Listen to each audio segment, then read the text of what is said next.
activity that we have on the scratch coding cards is glide around, the steps for which are again the same. And this is the instruction set to be given to this particular sprite.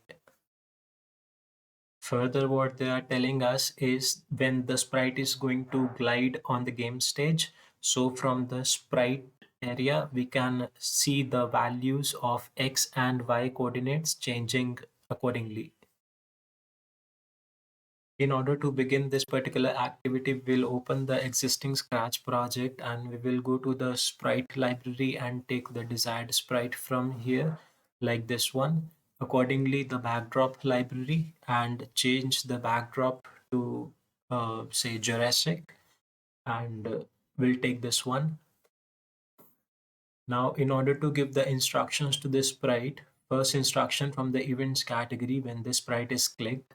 So it is supposed to glide on the screen. So from the motion category, glide to X and Y, and we will give three different coordinates to glide around on the game stage like this. And we will change the values of X and Y coordinates accordingly. You can give different values also. And once we are through with this, we are going to join these particular instructions with the first instruction that we had when this sprite is clicked.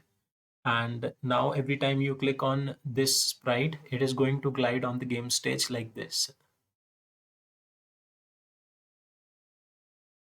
Also, as was told in the scratch coding cards, that below the game stage in the sprite area, the X and Y coordinates are going to change every time the sprite is going to glide on the game stage. So I want you to focus on the X and Y coordinates just below the game stage. Now, every time when we click on this particular sprite, so the coordinates are going to change continuously till the sprite is gliding on the game stage like this.